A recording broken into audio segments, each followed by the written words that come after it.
아니 솔직히 좀 말해봐요. 자꾸 돌리지 말고. 보안법이 지금 법적으로는 폐지가 안 돼도 보안법의 기능이 발휘를 하고 있어요, 없어요? 솔직히 좀 얘기해 줘봐요. 이제 국가보안법은 우리 앉아서 얘기해요. 괜찮아. 아니 앉아. 그 아예 앉아. 네. 그래 서서 해요 그럼. 국가보안법 말씀드리기 전에 그 댓글 보니까 오늘 메시지가 세계 최고라고 여러 사람이 했더라고요. 제가 오늘 목사님 설교가 최고인 이유를 두 개 먼저 말씀드리고 국가보안법 말씀드릴게요. 짧아서 최고지 뭐. 왜 최고냐? 짧은 게 아니라요. 오늘 말씀 중에서 이 자신의 생명을 미워하는 것이 가장 자신의 생명을 사랑하는 것이다. 그렇지.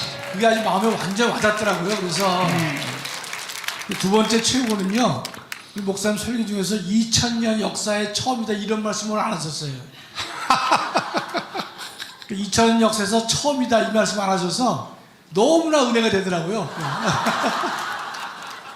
2000년 역사에서 처음이야. 그러니까 아니 제가 대신 해드릴게요. 오늘 그 말씀은 2000년 역사에서 처음이에요. 근데 네, 감사하고요. 그럼 다 아시다시피 국가보안법은 원래가 그 이승만 대통령 당시에 만들어졌죠. 건국 후에 최초로 만든 형법 특별법이 국가보안법입니다. 그 당시는 대한민국 형법이 없었어요. 대한민국 민법도 없었습니다. 48년도와. 그러면 대한민국을 뭐로 운영했느냐? 일본 민법과 일본 형법을 번역해서 썼습니다. 그게 대한민국의 현실이었어요. 그랬는데 이제 여순 반란 사건, 제주 4.3 사건과 여순 반란 사건을 이승만 대통령 정부가 진압한 다음에 이게 너무나 대한민국의 남한에 빨갱이가 많기 때문에 이들을 제거하지 않으면 나라 자체의 생존이 불가능할 것이다. 그래서 최초로 1948년 12월 1일자로 국가보안법을 만들었어요. 여러분 이제 그 의미를 잘 모르실 텐데 여기 변호사들은 바로 이해할 수 있는데 우리가 형법을 만들고 그 다음에 국가보안법이라는 특별법을 만드는 것이지 형법도 만들기 전에 국가보안법이라는 특별법을 만드는 법은 원칙상 없습니다. 그러나 대한민국이 기로에 서 있었기 때문에 이승만 대통령께서는 먼저 나라를 구하는 일본 형법에는 국가보안법 같은 내용이 존재하지 않았습니다. 그래서 대한민국 자체를 지키기 위해서 그래서 이름 자체도 국가보안법이 되는 것이에요. 그걸 48년 12월 1일 날 만드셨고 그 국가보안법에 의해 가지고 이듬해에 대한민국 군대 내에 있는 다른 빨갱이도 잡았지만 군대 내에 있는 수많은 빨갱이 군인이 많이 있었던 것이에요. 그 사람들을 숙청을 해낸 것입니다. 그게 49년도예요. 49년도에 빨갱이에 속하는 군인들을 걸러내지 않았다면 이듬해 50년 6월 25일 날 대한민국은요 바로 무너졌을 것이다. 끝났어. 바로 끝났어요. 끝났어. 생각해보세요. 군대 내에 빨갱이가 많이 있었는데 그 사람들을 섞어낼 수 있도록 48년에 만드셔가지고 그 정지 작업을 한 이후에 6.25가 났기 때문에 대한민국은 살 수가 있었던 것이죠. 지금의 국가보안법을 말씀드리면 지금의 국가보안법은 위헌 소지를 다 없애고 완벽하게 만들어져 있는 것인데 여러분 예컨대 우리 보수파의 국민들은요 국가보안법이 있는지 없는지 의식하지 않습니다. 왜냐하면 전혀 그 법에 적용을 안 받아요. 불편한 사람들은 뭡니까? 대한민국을 전복하고 북한 쪽의 체제로 이관을 원하는 사람들만이 국가보안법이 그나마 부담 가는 것이죠. 그러나 여러분 알다시피 문재인 정권에서 국가보안법 적용된 예가 있나요? 없어요. 그 인간은 뭐 본인 스스로가 간첩의 대왕 역할을 했기 때문에 다른 간첩들을 잡지 않는 것이죠. 지금 비로소 윤석열 정부에 들어와서 간첩을 잡아내는 국가보안법 위반으로 걸러내고 있는데 제가 볼 때는요 지금도 제 성에 차질 않아요. 예를 들어서 교실 내에 인공기를 개양했다. 인공기 개양은 바로 국가보안법으로 처벌해야 옳다는 것이 개인의 소신입니다. 이게 왜 그러냐면요. 지금 현행법은요. 예컨대 북한의 고위 김정은이나 다른 사람을 찬양 고무한다 하더라도 그 행위가 대한민국의 국가안보에 위해를 준다든지 또는 자유민주주의 기본질서에 위해를 주는 경우에만 처벌됩니다. 위해를 안 주면 처벌되지 않을 정도로 법이 완화되어 있어요.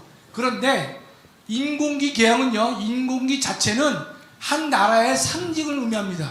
그 나라의 정체성과 정통성을 함축하는 것이 바로 국기가 되는 것이죠. 따라서 대한민국에 인공기를 개항한다, 그 자체로 저는 국가보안법 위반으로 처벌돼야 옳은 것인데 그것을 안 해왔다는 뜻이에요.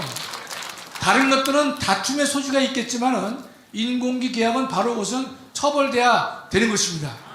그래서 앞으로 우리 윤석열 정부에서도요, 어느 카페에다가 인공기를 개항했다가 지금 다시 내렸다고 하지만 중고등학교에서도 그런 일이 벌어진단 말이죠. 절단이 그것은 바로 처벌을 해서 국가보안법이 존재한다는 사실을 전 국민에 알리고 대한민국이 대한민국을 대적하는 북한의 존재를 찬양하거나 고무하거나 그래서 대한민국의 안보를 위협한다면 바로 처벌을 해서 일벌 100개가 돼야 되는 것입니다. 우리 장로님도 굉장히 지금 후퇴한 거야. 후퇴했는데 내가 끝까지 몰고 가려고 그래요. 장로님 입에서 항복을 받아내려고 그래요. 뭐냐 하면은 이승만 대통령이 보안법을 만들어서 이게 이승만을 살인마라 그랬는데 이게 그게 아니고 이승만 대통령이 45년도에 귀국해서 3년 동안 준비해서 우리나라를 최초로 세우는 선거가 50선거야. 48년 5월 10일 선거. 선거해서 국회의원을 뽑았어. 뽑아가지고 처음 만든 법이 뭐냐 하면은 방공법이 아니고 이게 빨갱이들이 다 거짓말 하는 거야. 내가 이걸 장로님한테 확인하려고 그래요. 헌법학자니까. 처음 만든 법이 뭐냐면 반민특위법이야. 반민특위 처벌법이 뭔 말인지 설명 좀 한번 해봐요. 예, 반민족 이승만 대통령이 처음으로 만든 법이 반민족 행위 처벌자법을 처음으로 만들었습니다. 그건 뭔가 하면 뭔 말이야? 일제치하에서 그렇지. 일제치하에서 대한민국을 반대하고 친일 행각을 벌인 사람을 처벌해야 된다라고 해서 만든 법이 소위 반민특위가 되는 것입니다. 그렇지. 그 법을 처음으로 만들었습니다. 그게 제일 먼저 만들었다고. 맞습니다. 그 법을 제일 먼저 만들었고 그 법에 의해서 그 친일파들을 색출하는 작업을 이승만 대통령이 적극적으로 했습니다. 한 7,000명 체포했어. 7,000명. 하다가 그 일이 조금 주저앉았어요. 왜 주저앉은 것을 가지고 좌파들이 공격을 많이 하고 있지만은 잠깐 주저앉은 이유는 뭔가 하면요, 약간 머뭇거렸어요. 그건 내가 설명해가지고 예, 그 다음 말씀해야 돼요. 자, 이승만 대통령이 처음 만든 법이 무슨 법이라고? 반민족행위처벌특별법, 반민특위법이라 그래. 이게 뭐냐면 일제시대 때 태어나서 일본 학교를 다니는 사람들을 다 처벌한 게 아니고 36년 동안 일제시대 때 살았는데 일본 시대 때 태어나고 일본식 이름을 가졌고 일본 학교를 다녔다고 처벌할 수 있어요? 그거는 아니고 일본 시대 때 일본 사람을 앞장서서 공무원 한 사람, 잘 들어봐요. 공무원 한 사람도 다 처벌한 게 아니고 일제시대 때 일제 공무원이 돼가지고 한국 사람을 괴롭힌 사람, 이해됐어요? 그 사람을 처벌을 하는 거야.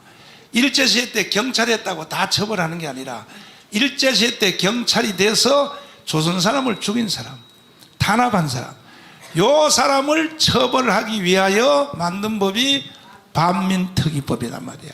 이해가 됐어요? 돼서 잡아서 한 7,000명을 잡았어요. 7,000명을 잡아서 처벌하려고 7,000명을 잡았어. 그러면 이승만은 친일파예요, 친일파 아니요? 그런데 쟤들은 친일파라 그래요. 이승만을. 쟤들은요 말 바꿔놓은데 선수권자야. 그래가지고 친일파를 딱 척결하려고 하다가 보니까 뭔 문제가 생겼냐. 자, 이게 이제 반공법이 나오는 이유를 들어야 돼. 그랬더니 빨갱이들이, 남노당 애들이 들고 일어나서 이승만을 정복하려고 그러는 거야. 그리고 나라를 북한으로 넘기려고 그러는 거야. 그러니까 이승만은 친일파하고도 싸워야 되고 또 남노당하고도 싸워야 되니까 두 싸움을 동시에 할 수 없어서 이제 만든 반민특위법을 뒤로다 살짝 뺐어. 순서 적용을 뒤로 살짝 해놓고 더 위험한 것은 뭐냐? 빨갱이들이다 이거야. 남노당들. 이 남노당이 일어났다도 나라 자체가 없어지니까 그래서 만든 법이 반공법이야. 요즘 말로 보안법이야. 보안법. 이 보안법 중에 특징이 전 세계도 자기 나라를 지키는 보안법이 있을까 없을까? 다 있는데 우리나라의 보안법의 특징이 뭐냐? 그때는 국가가 막 설립되고 막 엉망진창이고 난리가 있으니까 여기다가 몇 조지요? 찬양고무동조. 자, 보안법 속에 5조 7조 여러 개 있습니다. 5조 7조에 우리나라의 보안법은 특징이 뭐냐? 적을 북한을 찬양하거나 찬양 고무 동조하면 처벌받도록 이렇게 돼 있단 말이야. 사실은 보안법 전체가 아니다. 이승만이 만든 특이한 사항, 찬양 고무 동조, 김일성을 찬양하거나 김일성을 칭찬하거나 이것은 처벌을 하는 것. 이것 때문에 대한민국이 살아난 거야. 오늘까지 이해가 됐어요? 근데 이게 박정희 때까지는 이것이 적용되다가 저 빨갱이들이 저 국회의원 더불어민주당 저 개자식들이 하도 떠들어가지고 그 찬양고무 동조법을 유엔이요 한국 사항을 몰라요. 유엔 인권위에다가 제소를 해서 유엔으로부터 권고 명령은 못해. 유엔도 권고 사항이 내려왔어. 찬양고무 동조는 이것은 조금 수정하는 것이 좋다는 유엔의 권고를 바꾸니까 야당 국회의원들 더불어민주당이 기가 살아가지고 막 떠들어가지고 노태우 때인가 언제 후퇴를 했어. 지금도 찬양고무 동조죄 있어요. 있는데 적용은 전혀 안 하는 거예요. 적용을 안 하니까 지금요 막 인공기를 막 저 교세다 세우고 막 다시 한번 들어봐. 애국헌장 다시 들어봐. 자, 애국헌장 다시 들어봐요. 저기 광화문 광장에서